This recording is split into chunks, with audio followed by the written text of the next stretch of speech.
Hello दोस्तों, आप सभी को कार्तिक स्टडी सेंटर में स्वागत है। दोस्तों, आज फिजिक्स का पहला चैप्टर का पार्ट 2 का ऑब्जेक्टिव लेके आए हैं। तो दोस्तों, आज 50 ऑब्जेक्टिव रहने वाला है। तो दोस्तों, आप लोगों को देखते हैं कि आप लोग कितना ऑब्जेक्टिव को सॉल्व कर पाते हैं। तो चलिए वीडियो को स्टार्ट करते हैं। देखिए, आज का पहला क्वेश्चन है, किसी उत्तल लेंस का फोकांतर 50 सेंटीमीटर है तो उसकी क्षमता क्या होगी। तो आप लोग जो पढ़े होंगे, जिसकी उत्तल लेंस की फोकस दूरी 50 सेंटीमीटर है तो उसकी क्षमता क्या होगी। तो आपने इसको जब सॉल्व कीजिएगा, आपका आज क्या होगा, डी इज इसका राइट आंसर होगा।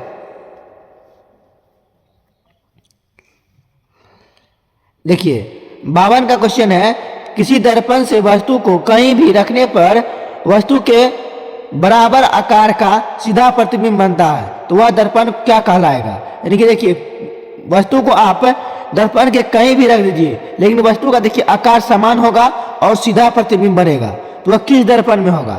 तो 52 का आंसर कौन होगा, यह समतल दर्पण में होगा।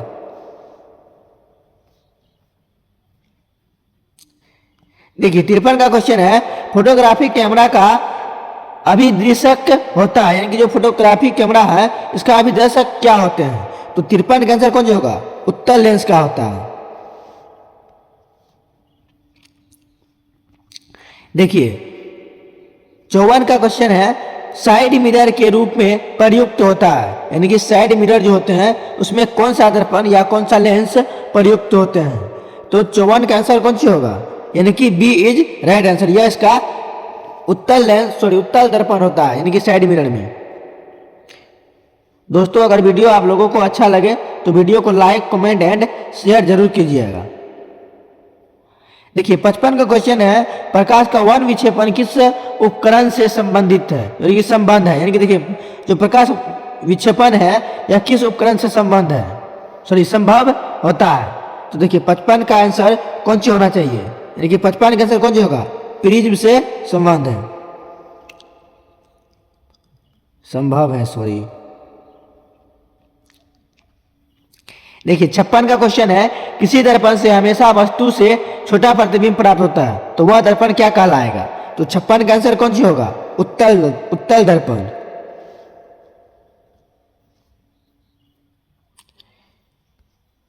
देखिए, 57 का क्वेश्चन है, जब प्रकाश की किरण हवा से कांच में प्रवेश करती है तो वह मुड़ जाती है।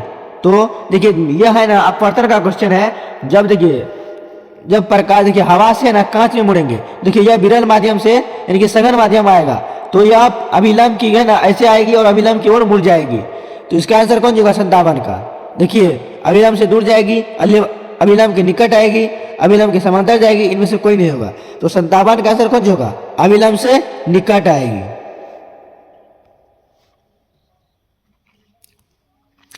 देखिए, 58 का क्वेश्चन है, किस दर्पण से आप चाहे कितनी भी दूर पर खड़े हो, आपका प्रतिबिंब, यहाँ देखिए प्रतिबिंब लिखा गया है, प्रतिबिंब सदैव सीधा प्रतीत होता है, यह संभवतः किस दर्पण में होगा। तो 58 का आंसर होगा डी, यानी कि समतल दर्पण या उत्तल दर्पण।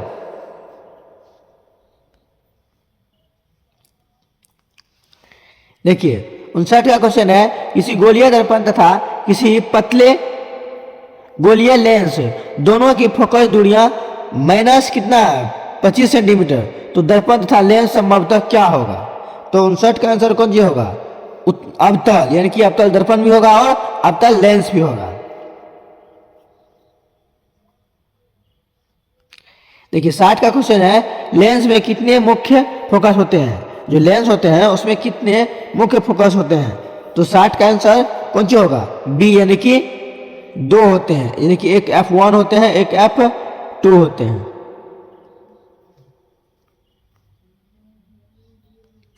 देखिए, 62 का क्वेश्चन है, प्रकाश का वेग न्यूनतम होता है, तो प्रकाश का वेग जो है कहाँ पे न्यूनतम होगा, निर्वात में, हवा में, जल में, कांच में। तो 62 का आंसर होगा कौन सी, जो कांच में कौन सी होगा, कम होगा, निर्वात में सबसे ज्यादा होगा, उसके अपेक्षा वायु में होगा, उसके बाद जल में होगा, उसके बाद कांच में होगा। यानी कि यह बोल रहा है न्यूनतम मतलब कम, तो कम किस में होगा, कांच में होगा। देखिए, 63 का क्वेश्चन है, किसी समतल दर्पण द्वारा आवर्धन होता है, जो समतल दर्पण है उसका आवर्धन क्या होते हैं? तो 63 का आंसर कौन सी होगा? प्लस में होगा 1। देखिए 64 का क्वेश्चन है, निम्न में किसका उपयोग लेंस बनाने के लिए नहीं किया जा सकता है? यानी कि लेंस में ना किसका उपयोग नहीं किया जाएगा? तो 64 का आंसर कौन सा होगा? सी, यानी कि पारा का उपयोग नहीं किया जाएगा।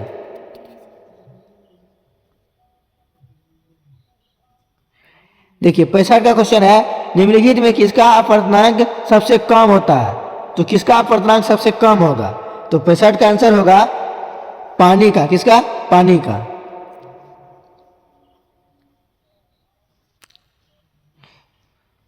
देखिए 67 का क्वेश्चन है, एक गोलीय दर्पण की वक्रता त्रिज्या 32 सेंटीमीटर है तो उसकी फोकस दूरी क्या होगी?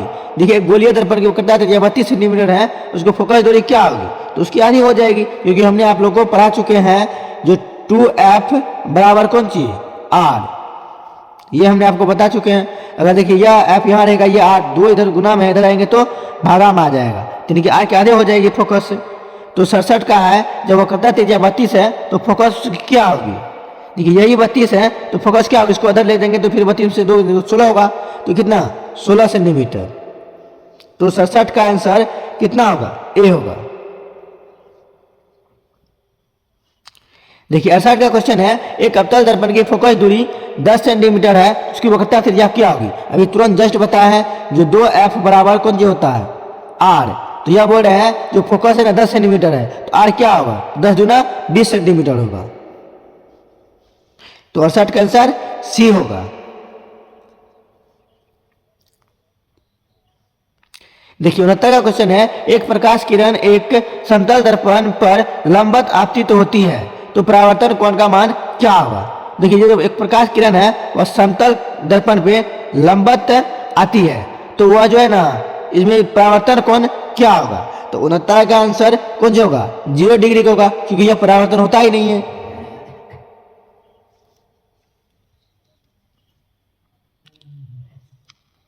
देखिए 70 का क्वेश्चन है, एक उत्तल लेंस से 40 सेंटीमीटर दूर पर एक वस्तु रखी गई, लेंस से उतनी ही दूरी पर वास्तविक प्रतिबिंब बनता है, तो लेंस की फोकस दूरी क्या होगी?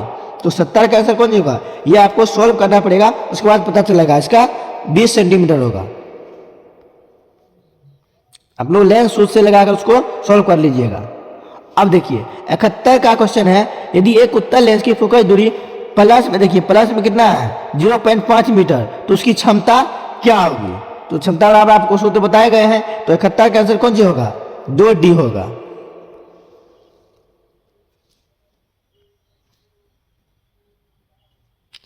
देखिए 72 का क्वेश्चन है, कांच में प्रकाश की चाल 2 गुना 10 पे पावर, देखिए 108 है, 2 से ये नहीं है, यानी कि ऐसे हैं 10 पे पावर 8 मीटर प्रति सेकेंड, ऐसे लिखा गया है। एक द्रव में प्रकाश की चाल 2.5 गुना 10⁻⁸ मीटर प्रति सेकेंड है, तो उस द्रव का अपवर्तनांक क्या होगा? देखिए यह जो है दोस्तों 108 जो लिखा गया है, या ऐसे लिखा गया, आप लोग उसको कन्फ्यूजन मत होइएगा, यानी कि 10 का घात 8 लिखा गया है। तो इसको जब आप लोग सॉल्व कीजिएगा तो 72 का आंसर निकलेगा आप लोगों को 1.20 निकलेगा। इसका राइट आंसर कौन सा होगा? D is right answer. देखिए 73 का क्वेश्चन है, यदि आप स्थिर समतल दर्पण की ओर 4 मीटर प्रति सेकेंड की चाल से चल रहे हैं तो आपका प्रतिबिंब आपकी ओर किस चाल से आएगी? सेम चाल से आएगी, क्योंकि समतल दर्पण में सेम वही होते हैं। सॉरी, समतल दर्पण में आपको दुगुना कर दिया जाएगा, तो 73 का आंसर कौन सा होगा? 8 मीटर प्रति सेकेंड होगा। देखिए 74 का क्वेश्चन है, एक गोलीय दर्पण की फोकस दूरी इतना है, यानी कि 12.5 सेंटीमीटर है, तो उसकी वक्रता त्रिज्या क्या होगी? तो अभी देखिए फोकस दूरी इतना है, तो उसकी वक्रता त्रिज्या क्या होगी? दुगुना होगी, यानी कि 125 गुना क्या होते हैं? 125 गुना क्या होते हैं? 250 होते हैं। कितना? 250। अब देखिए एक अंक के बाद यहाँ देंगे, यानी कि 250 किधर है? सी में है, तो इसका आंसर कौन सी होगा? सी होगा। तो 74 का आंसर कौन सी होगा? सी होगा। अब देखिए 75 का क्वेश्चन है, दो समांतर समतल दर्पणों के बीच रखी गई वस्तु के सिद्धांत कितने प्रतिबिंब बन सकते हैं? यह क्वेश्चन आप लोगों को दोस्त मोस्ट विवियस है। ये क्वेश्चन बिहार बोर्ड में सबसे ज्यादा बार पूछे जाते हैं। तो 75 का आंसर कौन सा होगा? अनंत बार, उसका ना अनलिमिटेड होगा।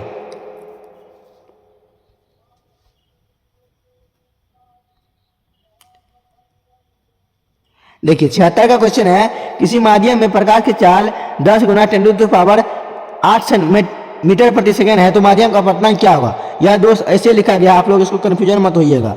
10⁻8 मीटर प्रति सेकंड ऐसे लिखा गया है, तो उसका अपवर्तनांक क्या होगा? तो 76 का आंसर 1.5 होगा, यानी कि बी इसका राइट आंसर होगा।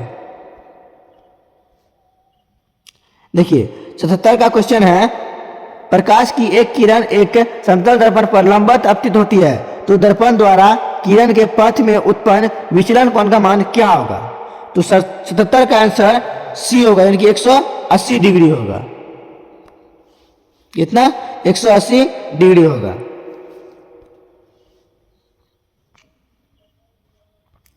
देखिए 78 का क्वेश्चन है, एफ यानी कि एफ फोकस दूरी वाले लेंस की किसी वस्तु तथा उसके वास्तविक प्रतिबिंब के बीच न्यूनतम दूरी क्या होगी? तो 78 का आंसर कौन सी होगा? 4F होगा, क्योंकि इधर भी है ना F1 रहता है 2 के ओर पे, फिर इधर F1 रहता है यानी कि 2 के ओर पे, यानी कि पहला इधर आएगा, पहला इधर, यानी कि 1 2 इधर का है ना बीच में रहेगा ध्रुव, तो 4F के बराबर रहेगा। देखिए 79 का क्वेश्चन है, यदि वस्तु 40 सेंटीमीटर फोकस दूरी के उत्तल दर्पण से 40 सेंटीमीटर दूर स्थित हो तो उसके और उसके प्रतिबिंब के बीच की दूरी क्या होगी? तो 79 का आंसर होगा कौन सी? अनंत होगा।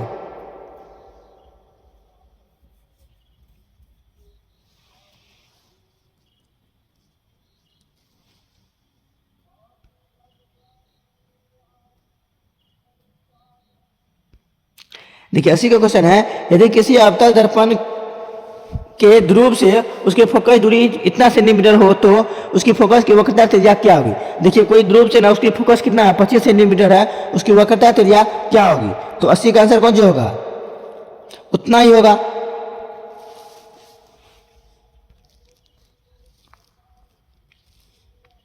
देखिए 81 का क्वेश्चन है, 20 सेंटीमीटर फोकस की एक अवतल दर्पण से किसी वस्तु की उसके वास्तविक प्रतिबिंब की न्यूनतम दूरी क्या होगी? तो 81 का आंसर कौन सा होगा? 0 होगा।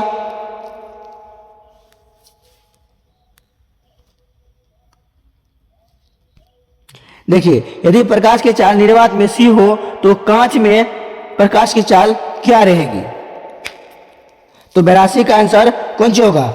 2c/3, यानी कि इसका है ना ये ऐसे लिखे गए हैं दोस्त, 2c/3 ऐसे रखे गए हैं। देखिए 84 का क्वेश्चन है,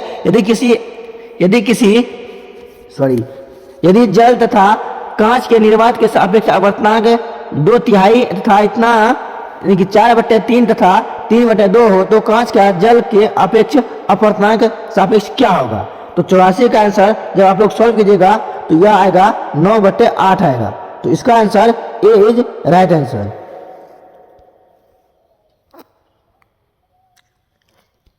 देखिए 85 का क्वेश्चन है, एक वस्तु और एक अवतल दर्पण द्वारा बनने वास्तविक प्रतिबिंब से दर्पण के फोकस दूरियां क्रमशः देखिए 25 सेंटीमीटर और 16 सेंटीमीटर हो तो दर्पण की फोकस दूरी क्या होगी?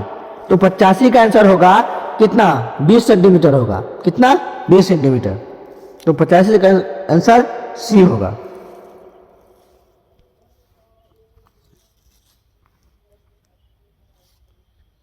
देखिए 86 का क्वेश्चन है, यदि किसी प्रकाश की किरण विरल माध्यम से सघन माध्यम में जाती है तो स्नेल का नियम आपतन कोण के निम्नलिखित में से किस मान के लिए लागू नहीं होगा?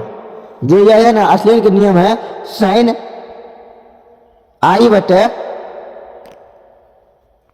r, इसको है ना कौन सा नियम कहते हैं? स्नेल का नियम। तो इसका नियम का ना फॉलो नहीं करेगा, इसका इसमें से कौन सा कौन होगा? तो आप 86 का आंसर कौन सा होगा? 0 का है ना मान, इसमें स्नेल का नियम काम नहीं करेगा।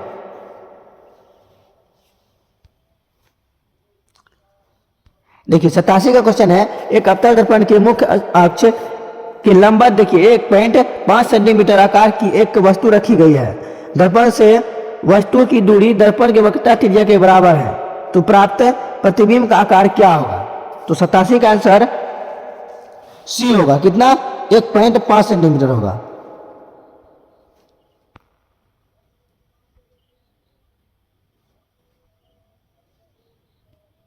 देखिए 88 का क्वेश्चन है, यदि सूर्य प्रकाश किसी अवतल दर्पण के प्रधान अक्ष के समानांतर दर्पण पर आपतित हो रहा हो और प्रतिबिंब दर्पण के ध्रुव से 30 सेंटीमीटर की दूरी पर बन रहा हो, तो दर्पण की वक्रता त्रिज्या क्या होगी?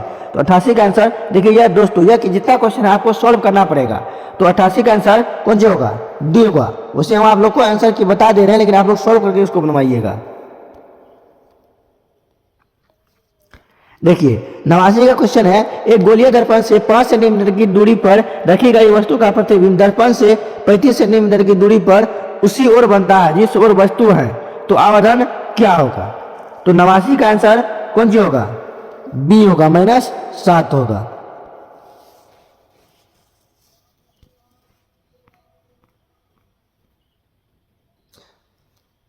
देखिए दोस्तों, यहाँ पे क्वेश्चन का नंबरिंग मिस्टेक है, तो कोई दिक्कत नहीं दोस्तों। अब देखिए 90 का छूट रहे हैं, लेकिन 91 का क्वेश्चन देखिए, प्रकाश की चाल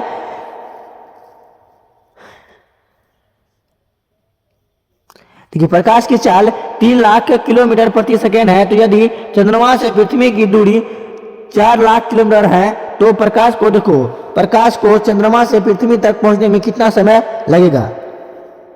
तो 91 का आंसर कौन सा होगा? सी, यानी कि 3/4 लगेगा। कितना? 3/4 सेकेंड लगेगा।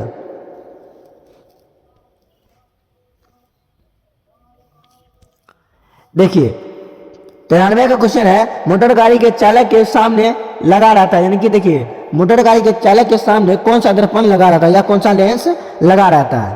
तो 93 का आंसर कौन सा होगा? उत्तल दर्पण लगा रहता है। कौन सा? उत्तल दर्पण। देखिए 94 का क्वेश्चन है, किसी समतल दर्पण की फोकस दूरी का मान क्या होता है? जो किसी समतल दर्पण होता है उसकी फोकस दूरी के मान क्या होते हैं? तो 94 का आंसर कौन सा होगा? आप लोग पढ़े होंगे, समतल दर्पण का कोई फोकस दूरी होता ही नहीं, इसको अनंत फोकस दूरी रहता है, अनलिमिटेड, जहां तक जा सकते हैं आप। देखिए 95 का क्वेश्चन है, गोलीय दर्पण के ध्रुव से वक्रता केंद्र की दूरी को क्या कहते हैं? तो गोलीय दर्पण के ध्रुव से वक्रता केंद्र की दूरी को क्या कहते हैं? तो 95 का आंसर सबसे आसान क्वेश्चन है, उसको वक्रता त्रिज्या कहते हैं। देखिए गोलीय दर्पण के ध्रुव से वक्रता केंद्र की ओर तक के दूरी को कौन कहेंगे? वक्रता त्रिज्या कहेंगे। देखिए 96 का क्वेश्चन है, एक अवतल लेंस की फोकस दूरी 20 सेंटीमीटर है, उसकी क्षमता क्या होगी? तो 96 का आंसर क्या होगा? -5 डायोप्टर होगा। तो 96 का answer C is right answer. देखिए 97 का है, वस्तु से छोटा और आभासी प्रतिबिंब निम्न से किस दर्पण से प्राप्त होता है? देखिए कोई भी वस्तु से छोटा होना चाहिए और आभासी प्रतिबिंब होगा, तो किस दर्पण से प्राप्त होगा? तो 97 का आंसर कौन सा होगा? डी, यानी कि उत्तल दर्पण से। किससे? उत्तल दर्पण से। इसमें आभासी भी होगा और छोटा भी होगा, तो 97 का आंसर कौन सा होगा? डी होगा। देखिए 98 का क्वेश्चन है, वस्तु से बड़ा और देखिए आभासी प्रतिबिंब किस दर्पण से प्राप्त होगा? तो 98 का आंसर ए होगा। कौन सा? अवतल दर्पण। कौन सा? अवतल दर्पण होगा।